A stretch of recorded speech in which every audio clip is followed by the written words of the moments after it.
Oh, there you go. Look at that. So, to answer your question, in my point of view, the difference today is that we have infrastructure that wasn't available a couple of years ago. In Daniel's example of Helium, Helium raised $500 million from VCs and another $500 million from retail. They picked at 1 million gateways. And at that time, they were building their own layer one. So this is a good example of how much was missing and how much Helium had to build. Later on, Helium migrated to Solana. So a new DePIN project today will probably start with Solana. So there's, at the same time, storage providers. Filecoin was launched a similar time with Helium as well. And it took them quite a few years to become very easily accessible as an infrastructure for other projects to build on top. So today, a new DePIN project will find a lot of substrate to build. A couple of years ago, it was really difficult.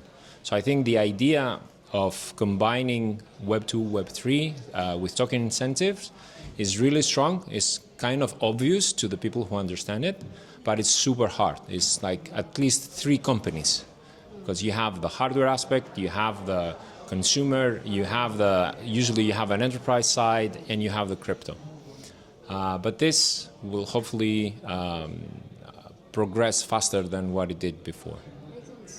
Can I make a quick question here to the audience? Who here has deployed a DePIN project at home? There you go. Anyone is thinking about that in the near future? What would be? What would you start with? Yeah. Like DCharge is one of my friend's company, so I'll buy his first. It's a great one. It's a great one to start with. Nice. And maybe I like your ideas, like, and maybe buy an energy unit in Bangalore. So, There you go. I think this would be a nice time to talk about machine economy, because now we're seeing that machines are transacting, they're securing, they're also earning all autonomously. Where does DePIN play a role in that autonomy that we're giving to machines? And where do you think the entire machine economy is going to stand in a couple of years from now? I can take it. Go for it. Well, I mean, DePIN, essentially, you have to have infrastructure for these machines to run, right? That's as simple as it gets, right? If you don't have the infrastructure for these machines to operate, how are they going to operate autonomously? So DePIN is the necessary network you need, the necessary bloodline, lifeline, if you will, for the machine economy to exist on top of. It needs DePIN to function. I can pass it to anyone here. Yeah, I mean, I think what you said is correct, and also we don't want to rely on just one company owning the whole infrastructure that those machines are going to be running, because there are different companies. They're going to be building different cars, washing machines, whatever kind of device you have at home, and all those devices need some sort of a trusted way to do that doesn't rely on just one big companies. Because you see how many, for example, Google, how many projects have they already killed? Right? So imagine if you build a product that relies on some sort of transaction gateway that's built by Google, and then they just start to cancel. So we need to build in a resilient way, also in a way that can be transported all over the world, right? Doesn't require necessarily one company or one government. Of course, we need to work with governments to allow the laws and everything, but it needs to be something that can transact freely, like you can send stable coins to anyone in the world with Solana right now. I think the use case has been discussed for many years, but it wasn't until now that there was a real need for it. I think the acceleration of AI and the creation of AI agents seems to be the biggest driver today. And it was only a couple of months ago when we saw the first big VCs trying to fund AI agents to play and speculate on crypto rails. And it's only recently that companies like Coinbase released the X402 protocol, which allows agents to pay autonomously. Recently, Cloudflare announced that they're going to support that. We will probably see a couple of competitors. So we are in this phase that the protocols are still being developed to enable this machine economy that you're talking about. So I think until today, it was a romantic vision, and now we're seeing it happening. For sure. And I'd also, while we talk about use cases, of course, we've spoken about use cases for almost half a decade, but what is one use case that you guys see for DePIN that is actually going to work out and go mainstream in the next 5 years? Take wild guesses or place your bets. I think the need for passive income or having an access to passive income would be one of the use cases that can lead to a mainstream adoption to the DePIN space. But that can happen when we make DePIN very simple.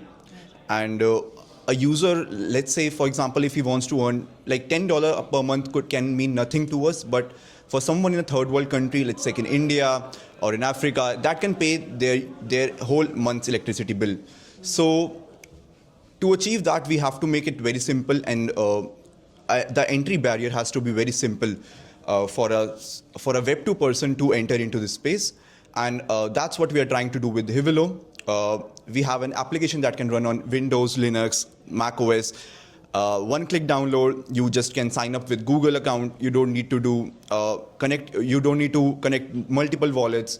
We have different DePINs integrated. So our AI takes care of all of that, which DePINs can run best on your system, and you just start earning passive DePIN income. That's it. It's that simple. And I think we have to make we need to make entries barrier as simple as possible, like I said, and also not differentiate between a Web 2 and a Web 3 user. Yeah. That's my unpopular opinion. Anyway. Well, also, when you say like DePIN, I'm mostly thinking about like security, privacy. Okay, sorry guys, I'm not really a loudspeaker. What kind of benefit can this bring to technology in general and to people like in their daily life? And in our case, we're trying mostly to show and to promote, let's say, what we're doing in a way that's more Web 2 friendly, let's say, and is not that much like in the crypto way. So just a normal person can use our services in a way that is better for them and easy, but in the same time they might not be even that much crypto native. So this is what DePIN, in my opinion, does. And yeah, especially in terms of data and how you distribute data and how we communicate data with whoever and so on. So this is more, this is more on our side. Otherwise I can say something. As you're asking, like for machine economy, machine-to-machine transaction, I think it's something that relying on blockchain is very interesting. I think we're using a lot of idle resources and automation for those things, right? And the blockchain is the gateway that everything's going to transact, not just payments, but I think payments is a very important thing. Like you have the robot AI car, it has the VIN number, which is the ID number, then everything's tied to that car. The car is, walking around, you have the tolls automatically connected to the person's wallet, or the car wallet actually, because the car can also generate revenue, and then at some point maybe that person can use the revenue generated by sharing the battery power, for example, connected to our Cream network, and then everything's going to be automated. The resources are going to be, the idle resources are going to be better distributed, and so in a way that we're going to not having to maybe work as much to make money, because the things that you're doing automatically without thinking are already generating some sort of like resource or revenue. Then can also, for example, you travel, you park your car for a month, the battery is helping the grid with energy, thanks to our Cream network, and then that's going to generate some revenue for that car VIN, and then use that amount of money generated to pay for tolls when you're traveling. So in these things, like in my dreams and hopes, it's going to be autonomous. You don't need to actually think about these things because are automatically going to be generated this way. Makes sense. You want to add this? Oh. Yes, perfect. Yes, I guess for us, one of the more interesting use cases on the Web 2 side where we're seeing demand is actually scraping. So the reason this is done is quite useful when it's done through Accuracy is because we actually use residential IPs or mobile IPs for this part. In general, you cannot do scraping from a server as you will get blocked. So this distributed nature of Acrist really helps out. And what really separates us from, say, traditional proxy providers is on Acrist, you're also able to access the IP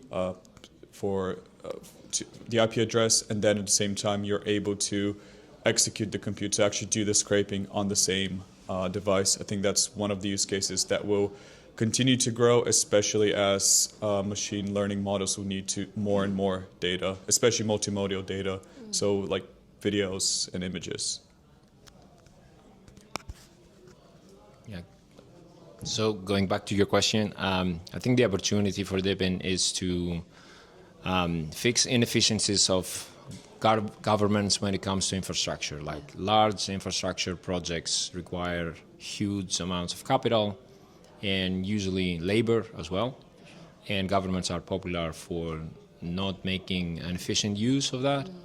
And some countries obviously are better than others, but there's like a lot that people expect from governments that they don't deliver. And this is where we have an opportunity as a community, but also enterprises that are not as greedy as what we've seen so far. Enterprises that have a decentralized element, that they have a community, they're more fair, more transparent, they have a chance to fix some of the problems that no one else was able to fix before. Absolutely, that makes sense. And you already spoke about a few bottlenecks that we have towards mass adoption at the moment. And I think we can start from there and talk a little bit more about the bottlenecks that we're facing sector-wide. They can be regulatory, hardware access, infrastructure. I think we'll start with you. So what's the question? Like, how do What you... are some of the roadblocks that we have towards mass adoption for the DePIN sector at large? I'm sure there are many. Yeah, I mean, the cliche here is user experience for crypto in general, but this is changing rapidly lately. So I think there's a lot of roadblocks, like legislation, like you said. It's also changing, like a lot of countries that were anti-crypto are changing now. US recently made a big pivot. I don't know what's the biggest roadblock, to be honest. So I'd reframe the question to say that if you had to magically take away one roadblock, what would that be? I think you're asking the wrong person. So so DePIN projects are very different from meme coins, and so meme coins have a purpose. They have an educational value, but they also come with a lot of risk.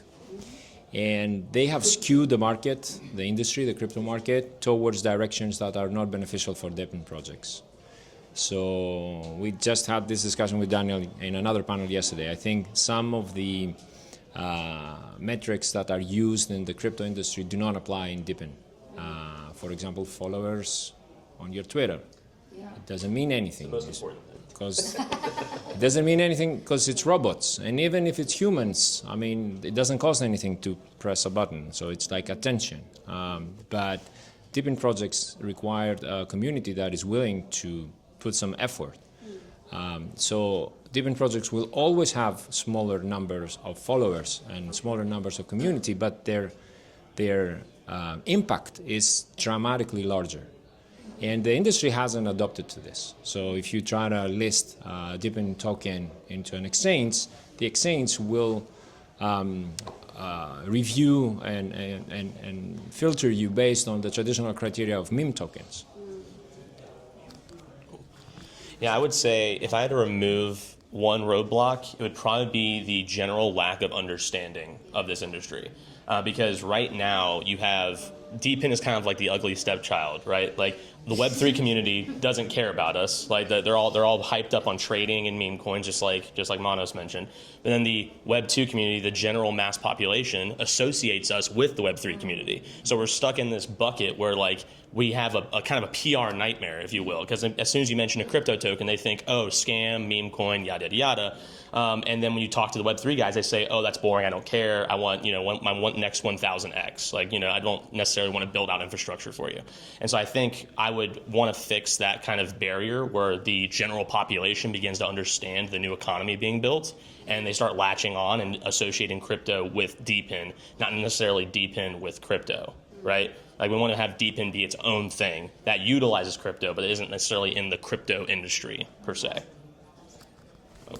Yeah, I mean, I would say that the DePINs should have a small percentage of their project focused on Web3. It's how you bootstrap the networks, how you start everything, but it shouldn't be the focus. The focus should be actually building real businesses that have revenue come from outside of crypto into the project through like buy and burn mechanism. That's not the topic. But I think what you guys said it makes a lot of sense and is exactly what I think as well. Thinking of DePIN as shared economy 2.0, the new Airbnb, the new Uber, it's easier for people to understand than talking about crypto. You don't even need to talk about crypto. Sometimes even some projects trying to do the payouts and you can automatically convert to stables could be a solution, right? Yeah, okay. I agree with you guys, really. I mean, in my opinion, if you would like to explain to someone that is from Web2 what exactly DePIN do, it doesn't matter the service, you just need to not mention first 10-15 minutes anything about crypto, Web3 or whatsoever, and you just need to push on the value that it can bring to the person or to the company, and actually to explain in a good way why, for example, a solution is cheaper, why it's more secure, or whatsoever, depends on the benefit, the potential benefit that can bring it comparing to a Web2 one. So yeah, I would like also somehow to raise this difference between like, I mean, we're in the middle. We are one leg is in the Web2 and the other one is Web3, and we receive the negative sometimes from both. So I would like to turn it, I mean, to change it and to be actually the opposite, to be a connection, to be a bridge between Web2 and Web3, and to not focus too much on the hype and on the meme coins or whatsoever, but to focus on the service and why it exists and why it's better.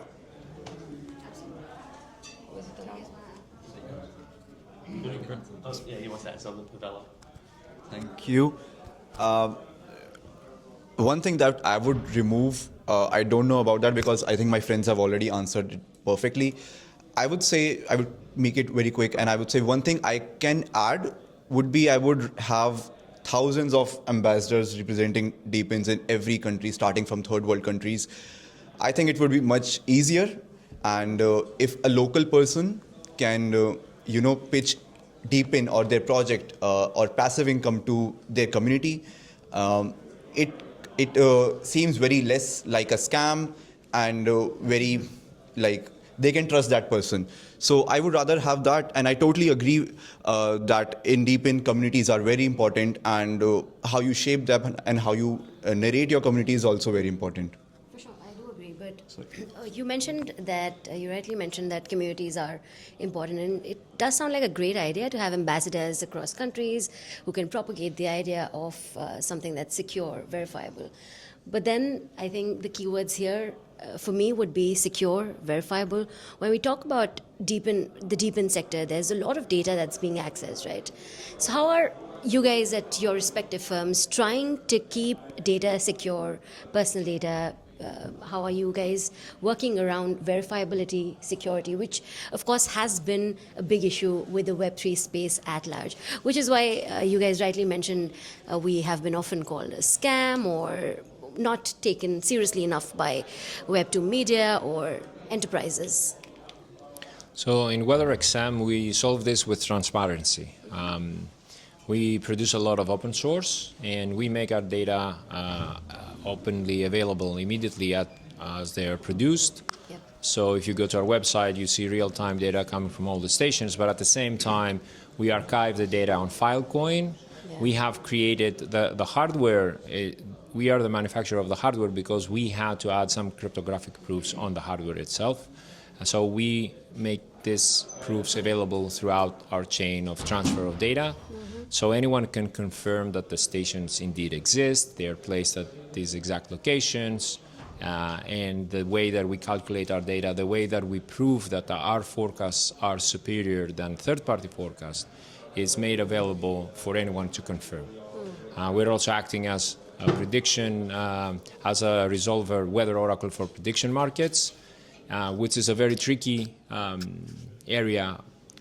Being an oracle on chain has always been, a huge direction that technology was trying to evolve.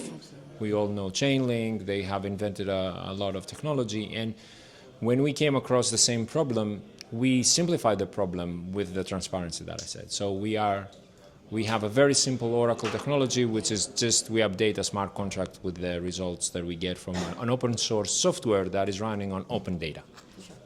That makes sense. Yeah, we don't have our own DePIN for this, but I think the education is something that's going to be very important, right? Because it's really hard to get new people into Web3 because a lot of people are afraid, or they see it as a massive complexity. They don't know all the terms or terminologies. As us on DePIN Hub, that's something that we try to teach people. We have a podcast, we have academy, we talk to a lot of people. We try to be like the ambassadors of this space, and we believe that DePIN narrative is the one that's going to onboard a lot of new people into Web3 because it can be simpler. I see a lot of DePIN projects that are doing a very good way to try to not. The first thing you see is a seed phrase, right? Like, for example, Helium had a pretty big issue that they spent zero effort on educating people when they decided to move from their own layer 1 to Solana. And people had no idea what these 12 words were, and then they just started writing them every website they see to try to fix their device, and people are getting hacked left and right. So I think if you want to get more and more people into Web3, we need to simplify, and we need to educate, and it's to be the same thing like people think about things as a password or like, it needs to be drilled inside of people's homes, because otherwise we won't never be mass adoption on Web3 because of that. Yeah, I guess I'll add just briefly. I would say that the way I relate to people, if they have like a data or maybe a privacy issue, like maybe they're like, oh, what happens to my data? I usually just tell them, hey, your data's being stolen already, dude. Like you have a smartphone, right? Like Google, Apple, they're all listening already. So I say, why not just make a little bit of money on that, right? That's pretty much as simple as way I could relay it. It's just that your phone itself too has a lot of different things about it that can help generate revenue for you in a variety of ways. Like you have Accurast here. That's just one use case right there. I use things like Silencio, 375 AI. There's just so many apps on my phone. My phone's actually heating up right now because there are all these apps running. So that's the first thing that's like the main thing I relate to people when they ask or bring those issues up. But go for it. Yeah, on us, for Acris. Oh. No, it's okay. Okay, for Acris, this has been incorporated into the network. So actually, all the phones that are onboarded have a trusted execution environment. So firstly, that helps with the numbers. So the phones, that 130,000 phones over that we have on the network is an actual real figure, and we cannot fake these numbers themselves. Additionally, all the compute that goes through the platform is completely confidential due to these trusted execution environments. And this is somewhere where, especially when it comes to running inference, if you don't want to know what you've actually asked the model, this is ideal. So it's perfect for confidential AI or anything that has to do with sensitive data. Makes sense. I actually have a question for WeatherXM. You guys have community-powered stations, which are, of course, a model for DePIN at the edge.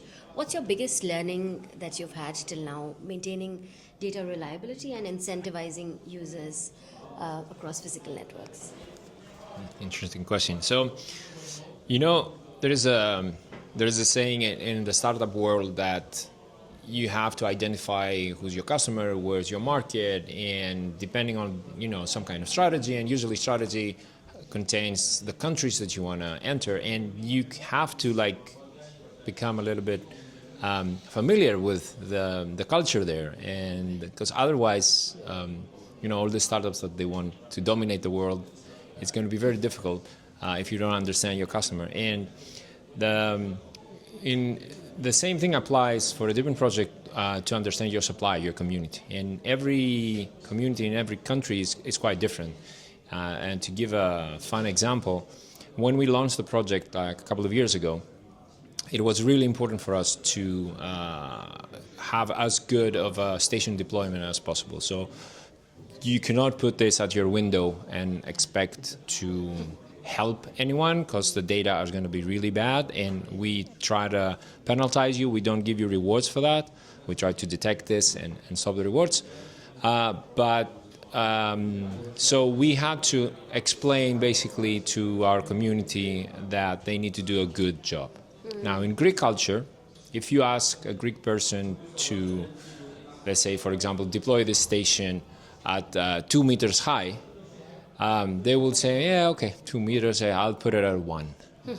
Because they don't take instructions exact. So for us, it was obvious that the first version of our documentation, the first version of our instructions should have this mentality in mind. So we asked for 4 meters, exactly. We asked for 4 meters, assuming that most people will not put it really at 4. They will probably go at 2, so ask for 4 and get 2. And when people started deploying stations all around the world, they were sending us photos. And we very soon realized that all the network in Germany was built at 4 meters, exactly. So, these are things that a startup has to take into account, for sure. That sure is interesting. Tells you a lot about communities and culture. I do have a question from you, Melania. And it's, of course, I have to say that it's really exciting to see another woman on the panel. There is hardly any representation at crypto events. It's always exciting to see women at these events. Thank you. That being said, telecom is a circulatory system of Fed, right? How can decentralized connectivity solutions like D-Telecom power machine-to-machine communication globally? And is that something that you guys have planned or is in store? Can you please repeat the question, because I lost How are it. you guys doing machine-to-machine telecommunication globally? Is that planned or We have the global expansion? How are you guys looking at it? Well, the infrastructure itself is not that, I would say, not that difficult. Not that I'm an engineer, so maybe it is. But we just use nodes situated in different parts of the world, that's all. And then that helps us actually to decrease the price for the service itself. Then we, of course, we are still in the beginning, but yeah, we are open also for people that would like to run their own nodes and to contribute to the system. In the same time, they would be also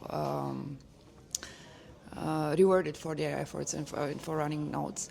But yeah, effectively, this system helps us to provide a more secure, simple solution and also cheaper solution for both for end clients and also for businesses.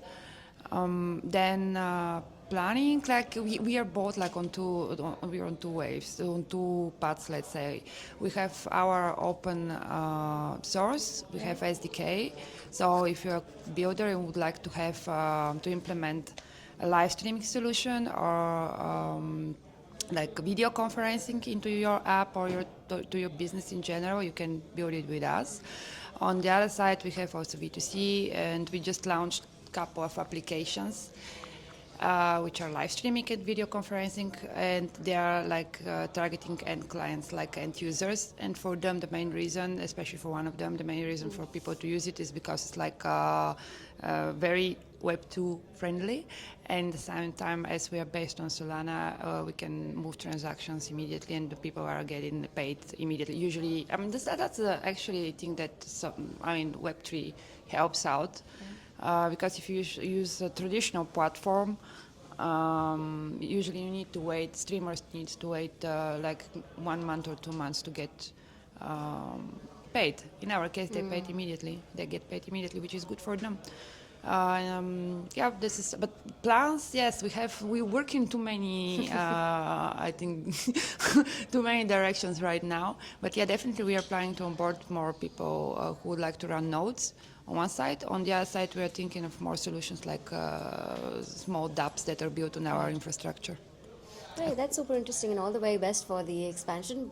You rightly mentioned about Web2, onboarding Web2 users to Web3, which is something that most entrepreneurs, I'd say if not all, talk about when they're on panels or at keynotes. But quite a few projects here are focused at simplifying DePIN for the masses, and I'll start with Hivelo right here. What are your sort of key steps that you have towards mass adoption, and if you can talk about things that you've been doing to simplify DePIN for masses? Well, we have a very active community on Discord, and these are not your typical bots, airdrop hunters, shillers.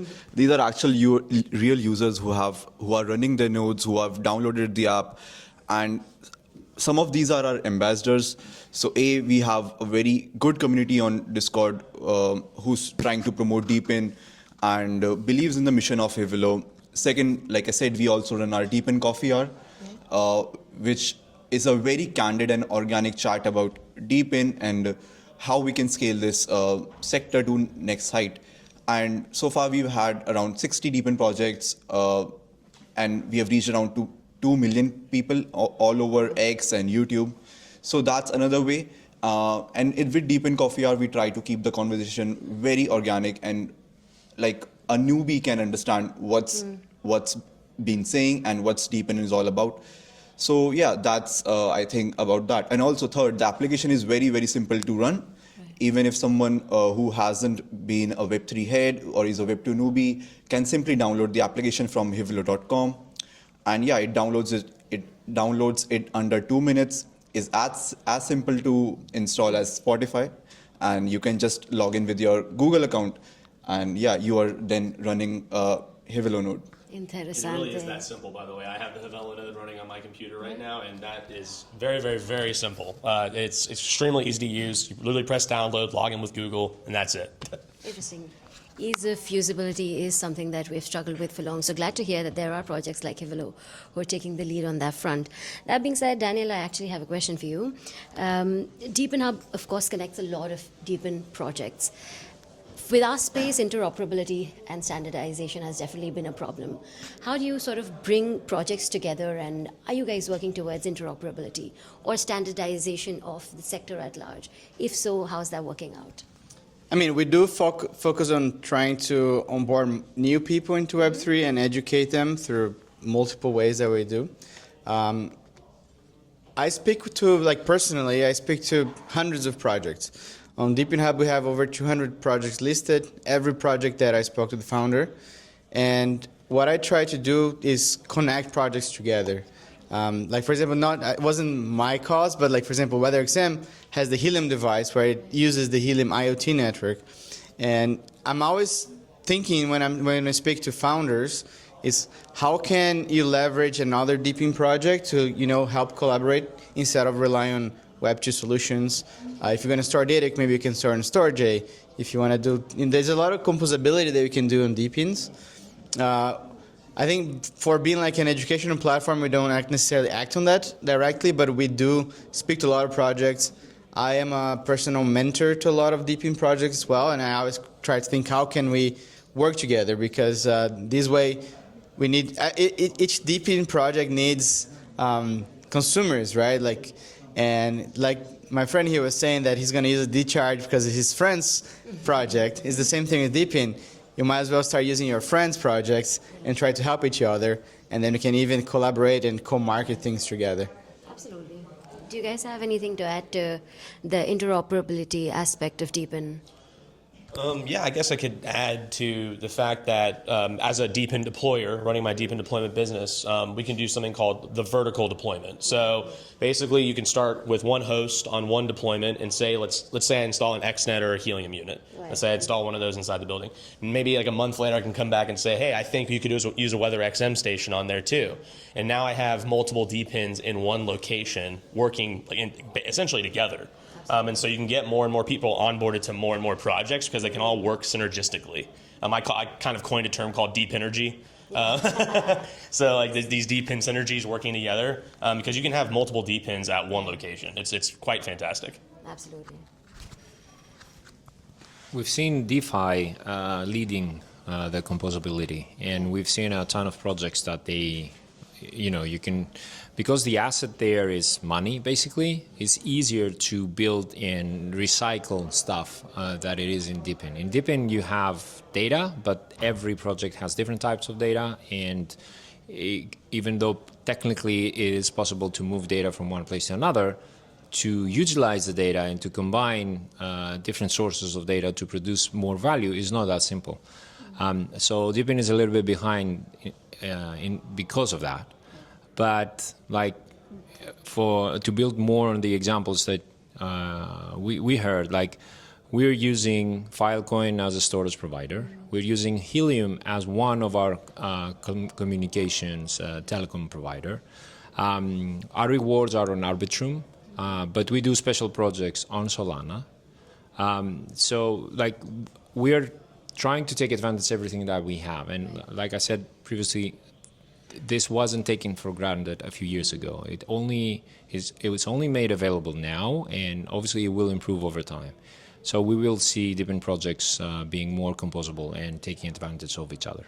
Absolutely. Great work there by WeatherXM, I would love to say. And I love the idea of building a DePIN stack that has multiple projects and people can use it for multiple things. And that being said, I think we're almost at the end of our time. So we'll wrap it up with expectations, roadmap. What are you guys planning from your company's end, as well as what's in building, basically. So we'll start with WeatherXM. What are you guys planning? How is the last quarter looking? We're working on the final part of the puzzle, I would say, for WeatherXM, which is parametric weather insurance and weather derivatives.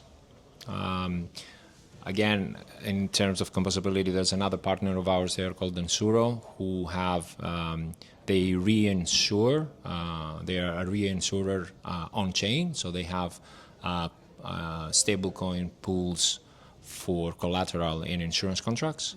So we have set up a few projects that are going to be announced in the next few months that are essentially parametric weather insurance for retail, for tourism. So there will be a website where of existing company that has thousands of consumers on a daily basis that they buy tourist packets like traveling and hotels, and there will be a small tick box that when they click, they get weather insurance for their travels.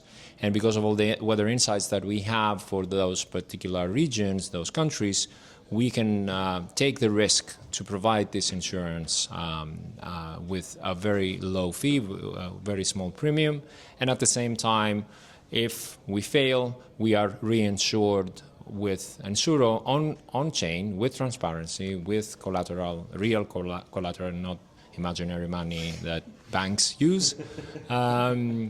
So yeah, I'm looking forward to announcing more on this. So we have pretty big news. We'll be doing our TG mid-November, so that would be a very big milestone for us. And the other one, we're delving more and more into Web2 use cases. There's actually quite a bit of demand there, especially for decentralized confidential compute. One of those will be announced soonish. It will be within the cybersecurity space. I cannot speak about it too much, but it will be very interesting. But other than that, we also want to build up our supply side of smartphones. To provide some context, we were at 20,000 phones at the start of the year. Now we're at 130,000.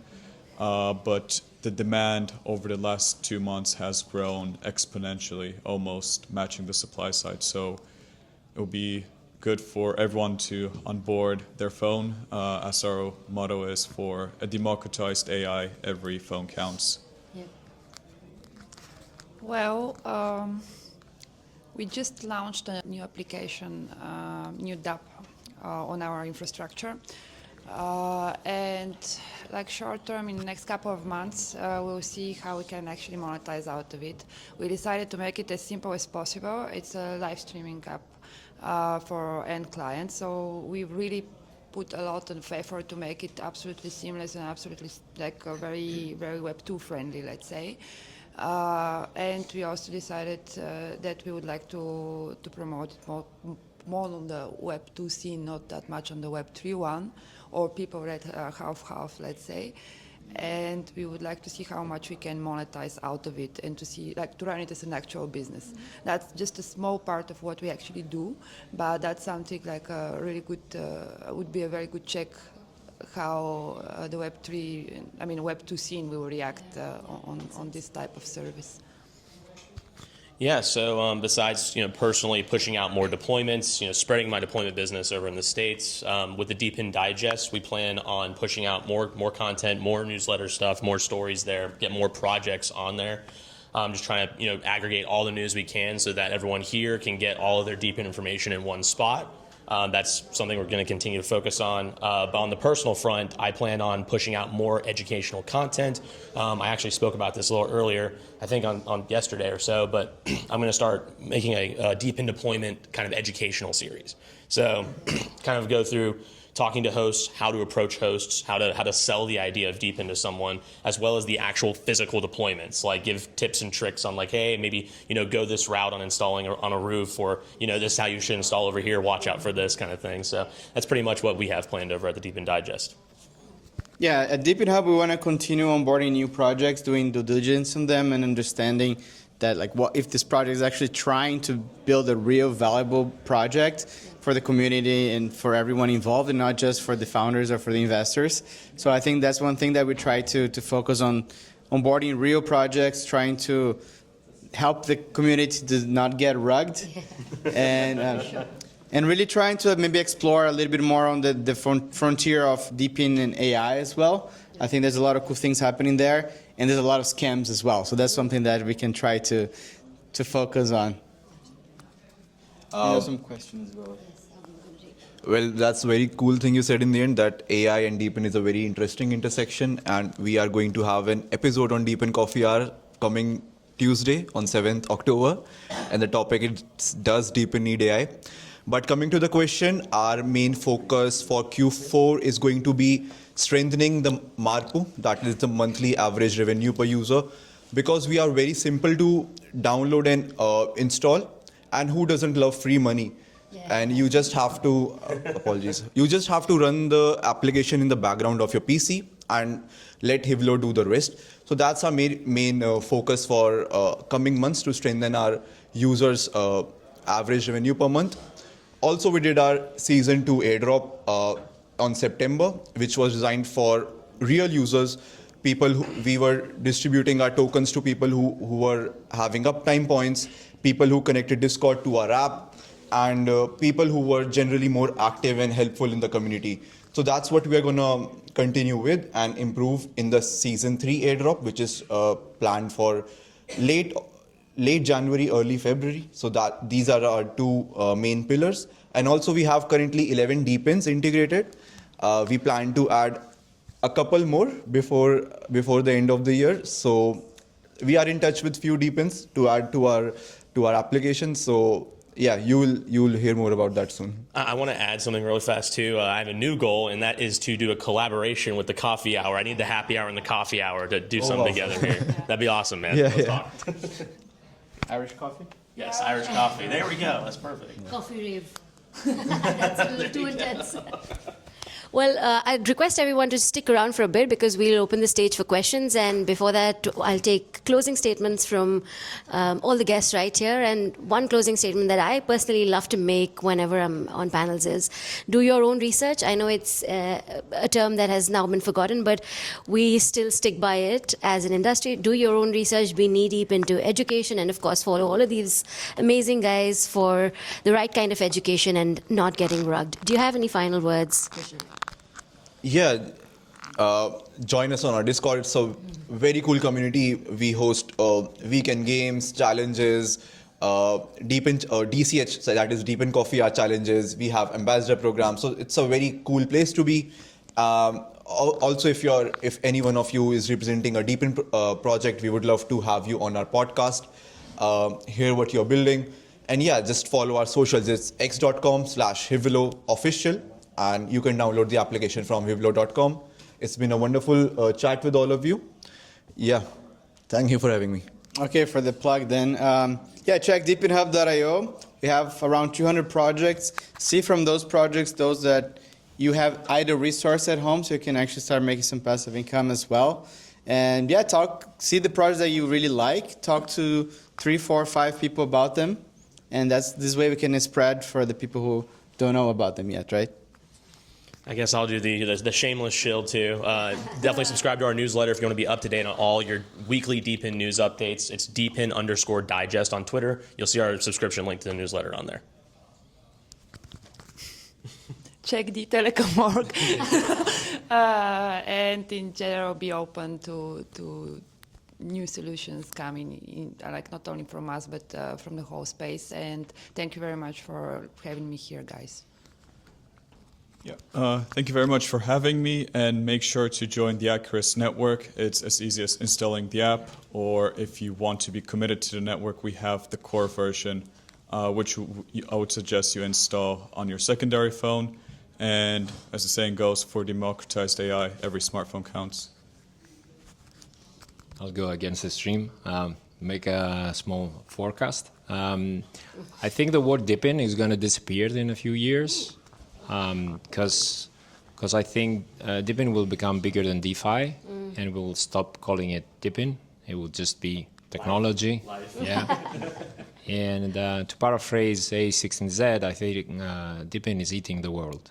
Wow, that sure is a bold claim, and we're all for the optimistic future that we envision for the DePIN sector. And that being said, I'm also going to be a shameless shill, but I'd like to mention that news is still relevant and news still makes narratives, and we as a Web3 news media organization love to collaborate with projects DePIN, RWA, crypto Web3, of course not as many meme projects because, well, we all know why. But that being said, I also host a podcast. It's called Money and Me. So anyone who is interested in talking about DeFi, DePIN, about RWA, about Web3 at large, feel free to hit me up. I'm Varuni Trivedi, and with this we come to an end of this amazing panel. Thank you so much, Merlin, for organizing this. And now we're open for questions. Anyone who is interested, please feel free. You can step forward and... So I'm a high school student. I'm just curious about like how DePIN works. So like Uber and Airbnb like started as like sharing economy platforms, but then they became like giant corporations. So what stops like DePIN from following the same path of like starting as decentralized but ending up as centralized? Governance. There's decentralized governance on DePIN projects. So usually one of the utility of the token is for the token holders to be able to participate in the voting process. And today, a lot of the DePIN projects are still centralized, and in many ways, WeatherXM is like that. But they have designed their future, their evolution in such a way that at the end, the token holders control the project.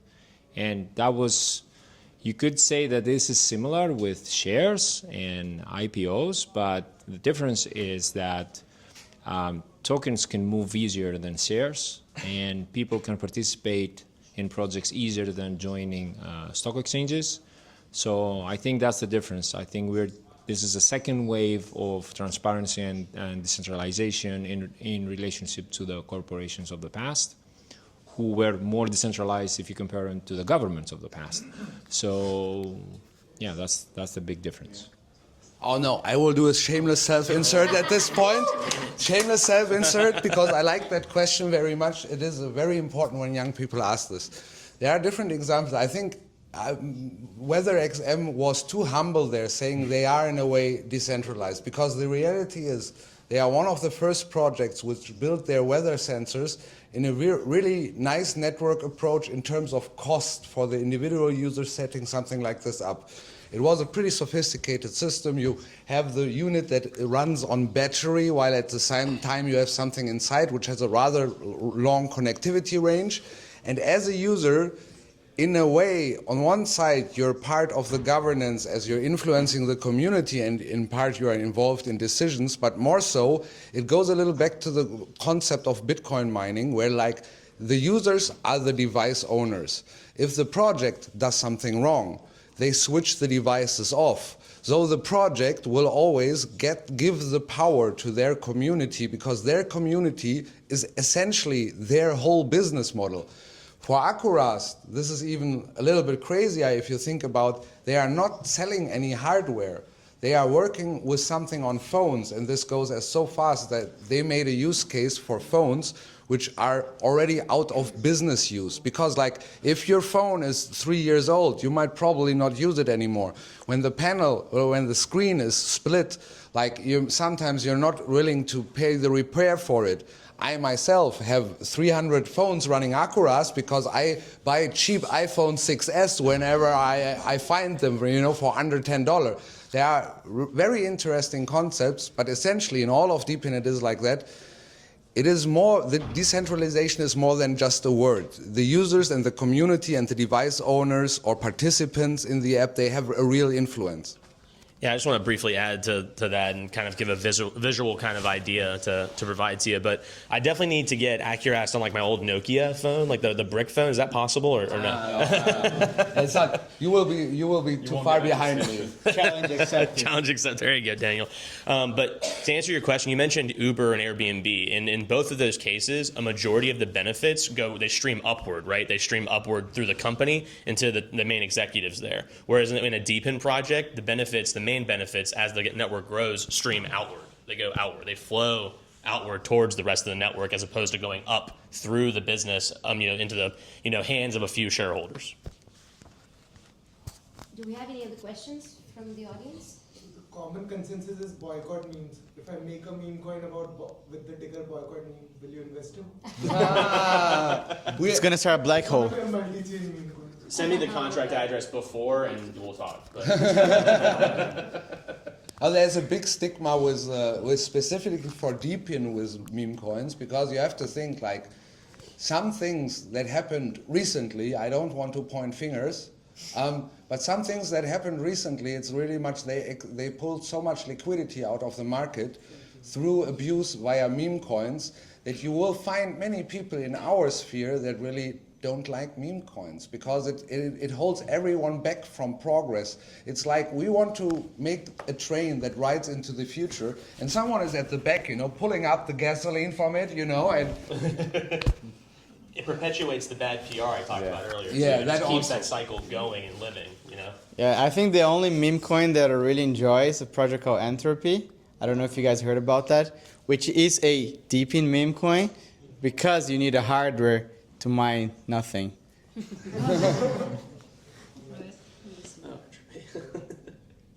So I think we're all done with questions here. Mario, would you like to? Yeah, I will do the last question and then it's over. Like from everyone here, in one word, how would you describe your experience in 1 or 2 words or 3 words? What do you think about Token2049 Singapore? Evolving. Decentralized. Getting more corporate. Exhausting. Insightful, I would say. Building future. Good for founders. It's fun. Thank you very much, and please give a nice clap.